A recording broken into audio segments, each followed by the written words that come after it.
Well, friends, very good morning, all of you. Welcome to Success Mantra by Jay Malik. I am JP Malik before you.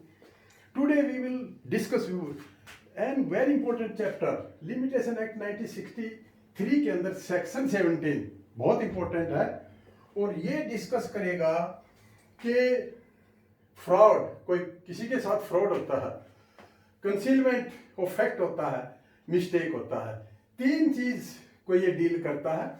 Section 17 deals fraud, concealment and mistake. तो इन cases में जिसके साथ fraud होता है उसको suit या application दायर करने के लिए क्या विधि अपनानी पड़ेगी, क्या उसको पावर है कोर्ट के हिसाब से, क्या रूल, क्या प्रोविजो है, रूल्स है या रेगुलेशन है, क्या चीज है। देखिए, section 17 apply to suit and application not on appeal और क्रिमिनल केसेस। अपील और क्रिमिनल केसेस पर ये अप्लाई नहीं होता है, ये सिर्फ सूट और एप्लीकेशन पर होगा, अपील पर नहीं होता है या क्रिमिनल केसेस पर नहीं होता है। तो ये फ्रॉड, कंसीलमेंट, मिस्टेक। देखिए, दो पक्ष होते हैं, एक जो फ्रॉड करने वाला, एक जिसके ऊपर फ्रॉड किया जाता है। जैसे सूट और application is filed by, suit कौन फाइल करेगा? जिसके ऊपर फ्रॉड हुआ है। और करेगा कौन? डिफेंस कौन करेगा? जो डिफेंडेंट है। और रेस्पोंडेंट और एजेंट, यहां हम लिख सकते हैं अगेंस्ट।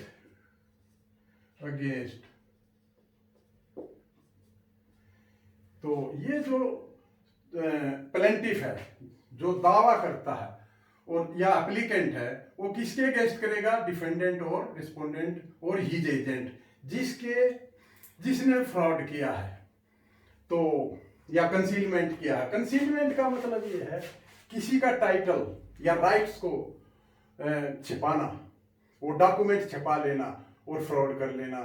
फ्रॉड है, मिस्टेक गलती से भी हो जाए तो भी जिस व्यक्ति के साथ फ्रॉड हुआ है उसको कोर्ट ने क्या अधिकार दिया है? वो प्रेस्क्राइब पीरियड, एक होता है प्रेस्क्राइब्ड पीरियड।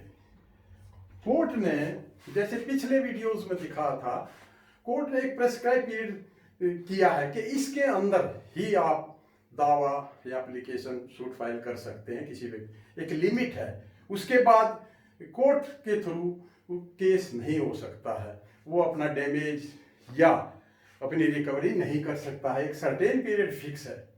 तो मैं आपको ये बताना चाहता हूं कि सेक्शन 17 जो ये चीजें डील करता है उसमें रूल्स क्या है। सपोज आप सबसे पहले 17(1) क्लॉज, इसमें क्या है ये बताएंगे। तो प्रेस्क्राइब पीरियड, इसमें क्या है? एक फादर है, उसने विल किया, वसीयतनामा अपने सन के फेवर में विल किया। कि विल का मतलब है कि आफ्टर डेथ वो प्रॉपर्टी एस की हो जाएगी, उसके सन की, एस सन है। और ये एफ और बी दो भाई हैं, F and B are brothers. तो ये बी जो है एफ का भाई है और इसने क्या किया? आफ्टर डेथ, इसके डेथ के बाद इसने जो है ना प्रॉपर्टी, इसको एस को सोल्ड कर दी, बेच दी।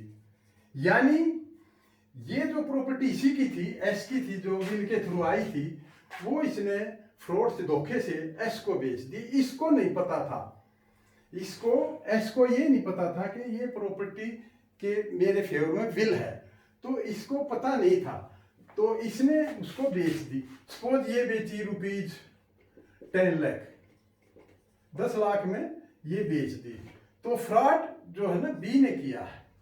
तो इस केस में क्या होगा? तो आफ्टर डेथ, एफ के डेथ के बाद ये जो प्रॉपर्टी थी एफ की, वो एस को बेच दी, जो कि एस की पहले से विल के थ्रू थी। तो ये एक फ्रॉड है। इसको नहीं पता था एस को कि ये मेरी प्रॉपर्टी और इसने खरीद ली 10 लाख में। तो इस केस में क्या होगा? जिस दिन इसको इस चीज का नॉलेज होगा कि ये प्रॉपर्टी मेरी थी, तो ये एस जो है बी से अपना रिकवरी करेगा 10 लाख की, ये राइट है। तो इसमें इसको यहां पर 3 साल मिलेंगे। सपोज प्रेस्क्राइब पीरियड 3 ईयर्स है, तो 3 ईयर्स ही मिलेंगे जिस दिन से इसको नॉलेज हुआ कि ये फ्रॉड हुआ है। Knowledge from the date of the knowledge, जिस दिन इसको जानकारी मिली एस को कि ये फ्रॉड हुआ है, तो उस डेट से जो लिमिटेशन पीरियड रन करेगा वो 3 ईयर्स चलेगा। तो एक तो ये है। दूसरा केस इसी के अंदर दूसरा एग्जांपल लेते हैं। ये फर्स्ट एग्जाम्पल था। फर्स्ट एग्जांपल में 17 क्लोज 1 में, सेक्शन 17 क्लोज 1 में ये मैंने पहला एग्जाम। दूसरा एग्जांपल देखिए, ए बी सी 3 व्यक्ति हैं। तो ए ने बी की प्रॉपर्टी, बी प्रॉपर्टी सी को बेच दी, सोल्ड कर दी सी को। तो इस जो ए ने बी की प्रॉपर्टी सी को बेची है, तो अब सी ने क्या किया, सी ने पता लगा कि ये बी की प्रॉपर्टी है, ये गलत, ए ने इसको फ्रॉड किया है, ए की प्रॉपर्टी थी नहीं। तो जिस दिन से इसको पता लगा उस दिन से इसको प्रेस्क्राइब पीरियड मिलेगा 3 ईयर्स, 3 साल में ये दावा कर सकता है। और ये क्या करेगा, बी को, क्योंकि सी ने जो प्रॉपर्टी, इसको नहीं पता था कि ये बी की प्रॉपर्टी है, इसने वैल्यूएबल कंसीडरेशन कीमत दे के खरीदी है। तो इससे प्रॉपर्टी जो है वो वापस नहीं होगी, क्योंकि इसको नहीं पता था और इसने पैसा दे के खरीदी है। तो ये प्रॉपर्टी वापस नहीं होगी, बल्कि जो बी ए से जितने की खरीदी उतनी वैल्यू की ये इस पर दावा करेगा। और इसको 3 साल उस डेट से, जिस दिन पता लगा, डेट ऑफ नॉलेज जिस दिन हुआ उस दिन से उसको 3 साल मिलेंगे। और ये ए पर डैमेज या जाना या रिकवरी सूट फाइल करेंगे, ये रिकवरी होगी। तो ये था कि लिमिटेशन पीरियड कैसे रन होता है। तो जिस दिन from the date of knowledge of fraud, जिस दिन पता लगा कि उस दिन कॉज ऑफ एक्शन हुआ है, तो उसी दिन से ये 3 साल के अंदर कोर्ट में जाके सूट फाइल कर सकता है और अपनी रिकवरी कर सकता है। सॉरी, हाँ, सी, क्योंकि सी ने प्रॉपर्टी खरीदी है, ए ने बी की प्रॉपर्टी सी को बेची है, तो सी ने वैल्यूएबल कंसीडरेशन कीमत दी है, तो सी को नहीं पता था, तो उसने खरीदी है, तो वो प्रॉपर्टी सी के पास रहेगी। पर बी ए ने फ्रॉड किया है, तो इसके खिलाफ एक्शन होगा और इससे रिकवरी बी करेगा। तो ये था। दूसरा है सेक्शन 17 क्लोज 2, एग्जीक्यूशन।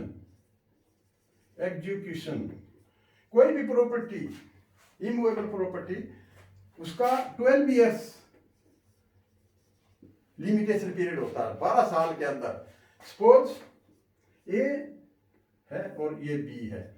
ए जो है ये डिग्री होल्डर है, जिसने डिग्री ली है, और ये जजमेंट डेटर है, या इसको जजमेंट क्रेडिटर भी कह सकते हैं।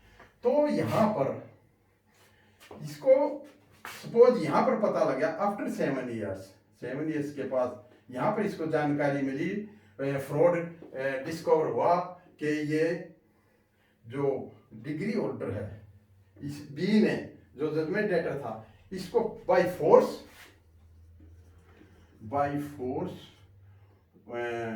और फ्रॉड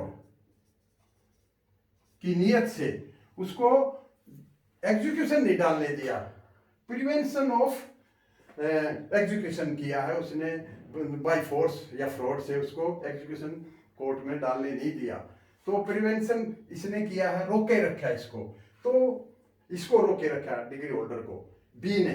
तो फिर 7 साल बाद इसको पता लगता है आफ्टर 7 ईयर कि ये तो मैंने एग्जीक्यूशन डालना था। तो जो 5 साल हैं वहां से उसका, यहाँ से उसका जो पीरियड शुरू होगा, लिमिटेशन रन करेगा, यहाँ से वो कोर्ट में डाल सकता है अपनी अर्जी।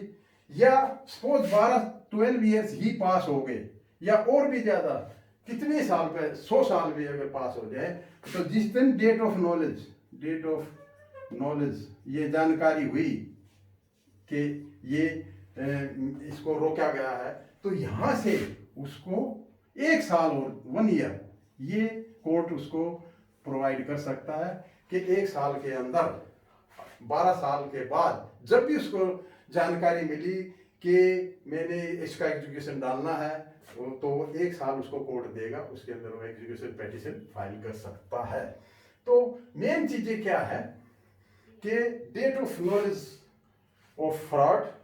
अब ये देखिए, कंसीलमेंट में मैं ये बताना चाहता हूँ कि कई बार डॉक्यूमेंट को छिपाया गया हो, किसी का राइट टाइटल छिपाया गया और उसको पता नहीं है, तो जिस दिन पता लगेगा उस दिन से, इसी तरह फ्रॉड का है, डेट ऑफ नॉलेज से आपका लिमिटेशन रन करेगा। और इसी तरह अगर मिस्टेक से भी किया है तो भी उसी डेट से, जिस दिन डेट ऑफ नॉलेज होगा, जानकारी मिलेगी कि हाँ ये फ्रॉड या कंसीलमेंट या मिस्टेक हुई है, तो उस दिन से रनिंग पीरियड होगा और कोर्ट उसको प्रोवाइड करेगा 1 ईयर। अब लेकिन ये कब, इसकी कंडीशन क्या है? ऐसा नहीं है कि ये कंडीशन अगर फुलफिल करेगा तभी उसको ये पीरियड मिलेगा, नहीं तो नहीं मिलेगा। तो कंडीशन क्या है? तो कंडीशन है एप्लीकेबल टू प्लेंटिफ और एप्लीकेंट को ये सूट फाइल का लिमिटेशन अवेल करने के लिए उसको क्या है, ही और she is not a party to the fraud. Fraud में के केस में उसको मिली भगत नहीं होनी चाहिए, जो एप्लीकेंट है वो मिली भगत पार्टी टू द फ्रॉड नहीं हो, कंसीलमेंट और मिस्टेक का। दूसरा, he has no knowledge of fraud, उसको नॉलेज नहीं है, उसको जानकारी नहीं है। तीसरा, कोई रीजन नहीं है जो विश्वास कर सके कि फ्रॉड, कंसीलमेंट और mistake has been taken place. और फोर्थ, ही और she has purchase the property for valuable consideration. अगर वैल्यूएबल कंसीडरेशन से कोई चीज खरीदी गई है तो जो परचेजर है उसकी प्रॉपर्टी वापस नहीं होगी, जिसने फ्रॉड किया उसके खिलाफ एक्शन होगा। तो ये 4 चीजें, कंडीशन जो एप्लीकेंट है या प्लेंटिफ है या दावा डालने वाला है, वो अगर पूरी करेगा तभी कोर्ट उसको ये लिमिटेशन पीरियड देता है। जैसे एग्जीक्यूशन का 2 क्लोज है, 17(1) और 72। तो ये था कि लिमिटेशन एक्ट 1963 सेक्शन 17 पार्ट 4 में मैंने ये बताया कि सेक्शन 17 क्या डील करता है। इंपॉर्टेंट क्वेश्चन है, चाहे आप बैंक में काम करते हैं या जनरल पब्लिक है या कोर्ट में काम करते हैं, तो ये आपके लिए बहुत ही लाभदायक होगा। तो have a nice day, thank you.